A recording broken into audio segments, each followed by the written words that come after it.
Hello students, welcome in physics class.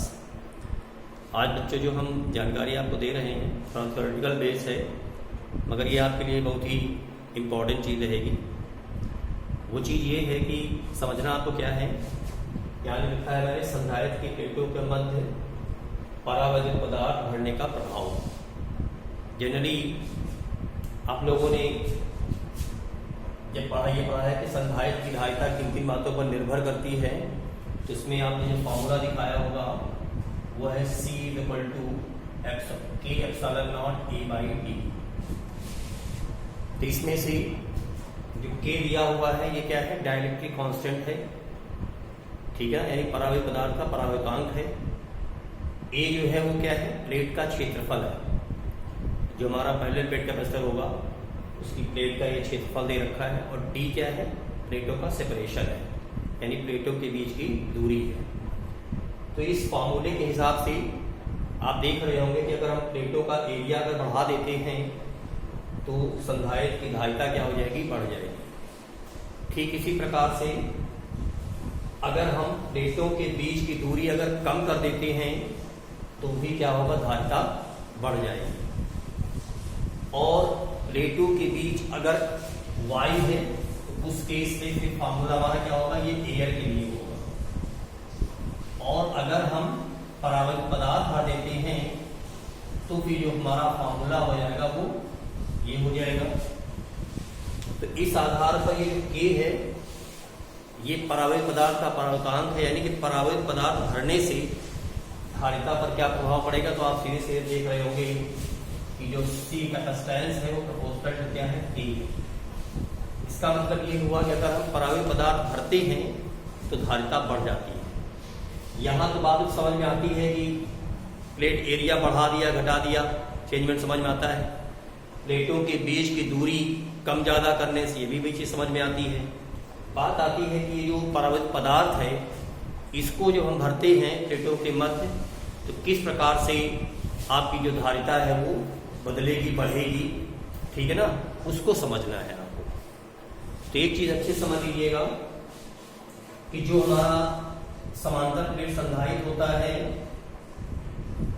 तो उस संधारित्र की ये हमें दिखाएंगे क्या है, प्लेट्स हैं, और ये प्लेट का सेपरेशन दिखाया गया है।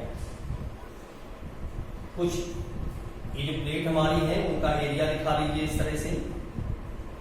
ये प्लेट एरिया हो जाएगा आपका। चूंकि अभी ये संधारित्र हमारा चार्ज नहीं है, जब इसको हम किसी सोर्स से क्या करेंगे, चार्ज करेंगे तो क्या होगा, इसके सरफेस पे क्या होगा, चार्ज डिस्ट्रीब्यूट हो जाएगा। और वैद्युत प्रेरण की घटना से, यानी कि ड्यू टू इलेक्ट्रिक इंडक्शन, जो प्लेट हमारी दूसरी होगी उसकी इनर सरफेस पे क्या होगा, नेगेटिव चार्ज डेवलप होगा। अब हमको इस पे नेगेटिव चार्ज ही रखना है, तो जो सरफेस से पॉजिटिव चार्ज आएगा उसको खत्म करने के लिए हम क्या करते हैं, इसको अर्थ से कनेक्ट कर देते हैं। तो इस प्लेटों के मध्य जो इलेक्ट्रिक फील्ड हमारा होगा वो दिखाया मैंने इस तरह से। ये इलेक्ट्रिक फील्ड हमारा है कब, जब प्लेटों के बीच में एयर है, ठीक है ना। इस कंडीशन में जो हमारी कैपेसिटेंस होगी वो ये होगी। अब बात आती है कि अगर हम प्लेटों के मध्य परावैद्युत पदार्थ भरते हैं तो पहले तो आपको ये जानकारी होनी चाहिए कि जो परावैद्युत पदार्थ है वो होता क्या है। परावैद्युत पदार्थ वास्तव में एक प्रकार से कुचालक पदार्थ होते हैं, कागज, मोम, माइका, मतलब जिसको कहते हैं अभ्रक कहते हो, ठीक है ना, ऑयल, बहुत सारे पदार्थ हमारे हैं, इंसुलेटिंग मटेरियल। तो ये जो इंसुलेटिंग मटेरियल है यानी कुचालक पदार्थ हैं, अर्धचालक पदार्थ हैं, इनमें क्या होता है कि जो इलेक्ट्रॉन होते हैं वो नाभिक के द्वारा बहुत प्रबल आकर्षण बल से बंधे हुए होते हैं, यानी इनमें फ्री इलेक्ट्रॉन नहीं होते। अगर फ्री इलेक्ट्रॉन होंगे तो फिर धात्विक चालक बन जाएंगे। तो जो कुचालक पदार्थ होते हैं इनमें फ्री इलेक्ट्रॉन एक प्रकार से ना के बराबर होते हैं। तो यहाँ पर प्लेटों के मध्य जब हम परावैद्युत पदार्थ को रखेंगे तो होगा क्या, ध्रुवण की प्रक्रिया होगी। ध्रुवण प्रक्रिया में क्या होगा कि जो परावैद्युत पदार्थ का जो परमाणु है उसको जब हम वैद्युत क्षेत्र में रखेंगे तो वैद्युत क्षेत्र में रखने से होगा क्या कि जो धनावेश हमारा है यानी पॉजिटिव आयन, उसकी जो सेंटर ऑफ ग्रेविटी है वो नेगेटिव प्लेट की तरफ खिंच जाएगी, और जो इलेक्ट्रॉन हमारा है वो पॉजिटिव प्लेट की ओर तरफ क्या होता है, खिंच जाता है। इसका मतलब जो परमाणु में क्या होता है, सिरों पे पोलैरिटी यानी ध्रुवता डेवलप हो गई, यानी एक सिरा कैसा हो गया, धनावेशित हो गया, और एक सिरा ऋणावेशित हो गया। ठीक है ना। ये जो पोलैरिटी डेवलप हुई है इसकी वजह से आगे की जो प्रक्रिया है उसको समझिएगा क्या होगा। तो देखिए ध्यान से, यहाँ पर ये एयर कैपेसिटर था, अब यहाँ पर हम ले रहे हैं कौन सा कैपेसिटर, पैरेलल प्लेट कैपेसिटर वही रहेगा, बस खाली क्या होगा, यहाँ पर हम प्लेटों के मध्य डाइलेक्ट्रिक सब्सटेंस को फिलअप करेंगे, डाइलेक्ट्रिक सब्सटेंस को हम फिलअप करने जा रहे हैं। तो जो डाइलेक्ट्रिक सब्सटेंस को हम फिलअप करेंगे, ये हमारा पॉजिटिव प्लेट है, जैसा कि हम पहले बता चुके थे आपको, और ये हमारा पहले से इलेक्ट्रिक फील्ड है जो कि वायु संधाय के केस में था। ये प्लेटों के बीच की दूरी है। अब इसके बीच हम क्या करेंगे, डाइलेक्ट्रिक सब्सटेंस को क्या करेंगे, फिलअप करेंगे। ये जो हम दिखा रहे हैं इस तरह से, ये हमारा डाइलेक्ट्रिक सब्सटेंस है, इसके अंदर फिलअप दिखा रहे हैं, ये डाइलेक्ट्रिक सब्सटेंस है। तो इसके जो एटम हमारे हैं, ये एटम दिखा रहे हैं इसके यहाँ पे,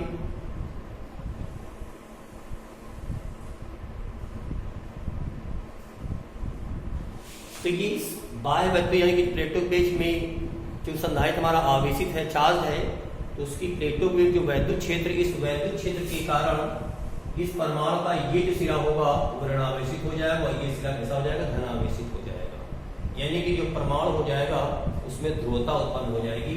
ठीक वैसी ही प्रक्रिया सभी हमारे जो परमाणु हैं उनमें हो, यहाँ पर भी वही प्रक्रिया होनी है।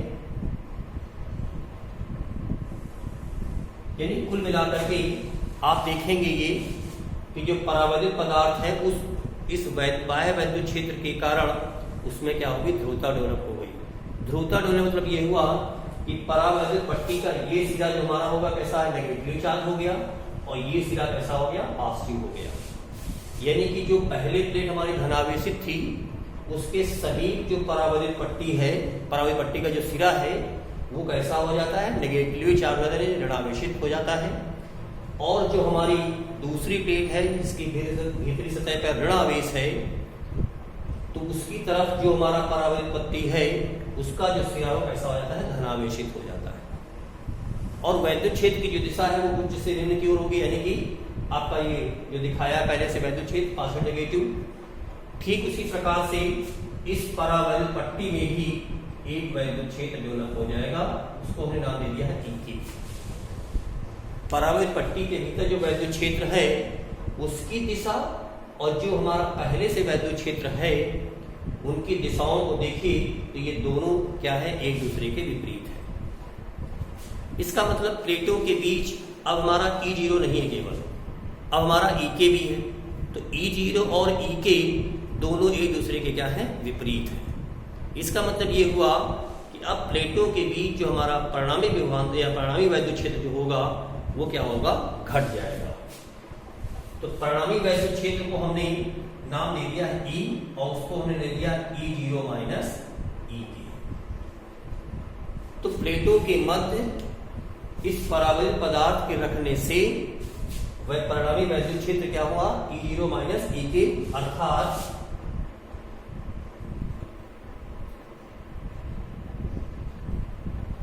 वैद्युत क्षेत्र, परिणामी वैद्युत क्षेत्र,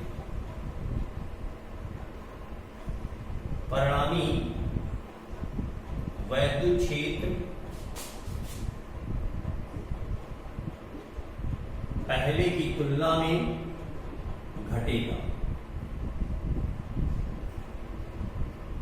ठीक, अब यहां से जो पहले विभवांतर मान लिया हमारा कितना था, V0 जो ही मान लीजिएगा।